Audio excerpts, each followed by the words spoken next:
21 नवंबर पूरी दुनिया world television day celebrate करती है और टेलीविज़न की दुनिया हमारे लिए सबसे सुहानी होती है। दोस्तों, पूरी दुनिया में टेलीविज़न भले ही बहुत पहले आ गया हो, पर हमारे इंडिया में तो 1959 से स्टार्ट हुआ था और सही मामले में 1980 के बाद से ही सही शुरुआत हुई।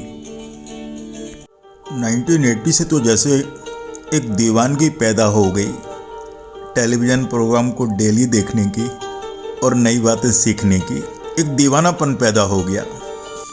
जून 25, 1983 भारत में वर्ल्ड कप बड़े लेवल पर टेलीविज़न पर देखा गया।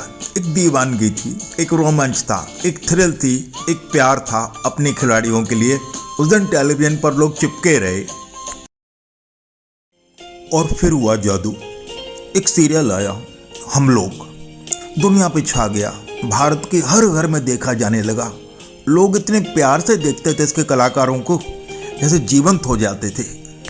इस सीरियल में काम करने वाले सुषमा सेठ और मनोज पाहवा, सीमा पाहवा बहुत लोकप्रिय हुए। और फिर आया बुनियाद, छा गया एकदम से। भारत और पाकिस्तान के पार्टीशन पे था कि पाकिस्तान से भारत लोग कैसे आए और उन पर क्या बीती। एक एक दर्शक दीवाना था। बाद में सीरियल के कलाकार बहुत लोकप्रिय हुए, जैसे अनीता तंवर, जिन्होंने बाद में बहुत सारी मूवीज में काम किया। कवलजीत, किरण जुनेजा इसी सीरियल से आए थे। किरण जुनेजा ने बाद में महाभारत में गंगा का रोल भी किया था। और फिर तो जैसे जादू हो गया जब दूरदर्शन पर रामचरितमानस आया, रामानंद सागर का रामचरितमानस। क्या सीरियल था, एक उन्माद की तरह, एक प्यार की तरह, एक धार्मिक जागरण की तरह, एक नए युग की शुरुआत जैसे हो गई हो। इस सीरियल ने लिम्का बुक रिकॉर्ड बनाया और ये सबसे ज़्यादा देखा जाने वाला माइथोलॉजिकल सीरियल बना। इसे देखने के लिए रेलगाड़ियाँ रुक जाती थी और शहर में कर्फ्यू लग जाता था।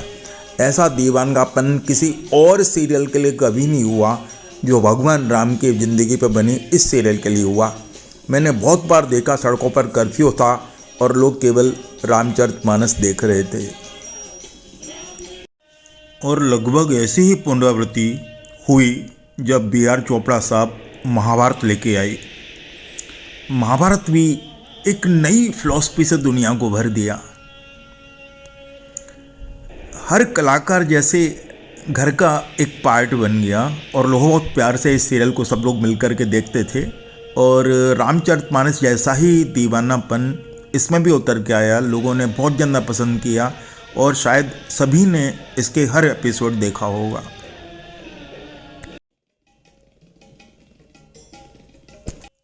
दोस्तों, टेलीविज़न पर जैसे ज्ञान और मनोरंजन का एक खजाना आ गया हो।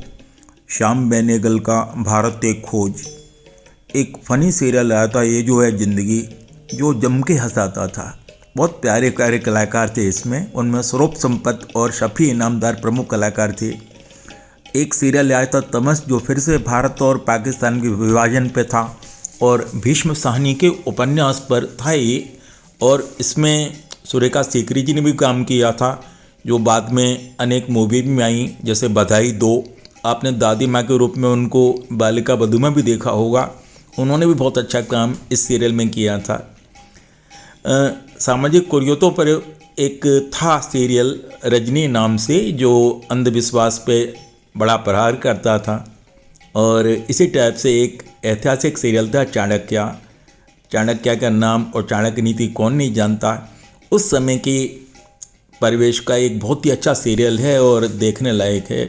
जब भी आपको समय मिले ज़रूर देखें। इसके अलावा फरमान नाम का एक सीरियल था जो दूरदर्शन पे आया और लेख टंडन जी ने डायरेक्ट किया, जिन्होंने दुल्हन मैयो पियामन भाई को भी डायरेक्ट किया था। कविता चौधरी का सीरियल उड़ान बहुत पॉपुलर हुआ।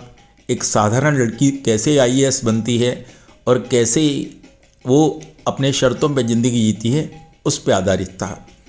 संविधान कैसे बना, इसके लिए श्याम बेनेगल जी का एक सीरियल आया था। और बहुत ही अच्छे तरह से संविधान का समूचा निर्माण उन्होंने इसमें समझाया था। देखने लायक सीरियल है, काफ़ी ज्ञानवर्धक है। शेखर कपूर जो मिस्टर इंडिया के डायरेक्टर थे, उन्होंने प्रधानमंत्री नाम का सीरियल बनाया। अद्भुत ज्ञान से भरा हुआ सीरियल है, ज़रूर देखें। जब भी मौका मिले इस सीरियल को देखें। भारत के जितने प्रधानमंत्री हुए हैं, डॉक्टर मनमोहन सिंह तक उनका इसमें जिक्र है।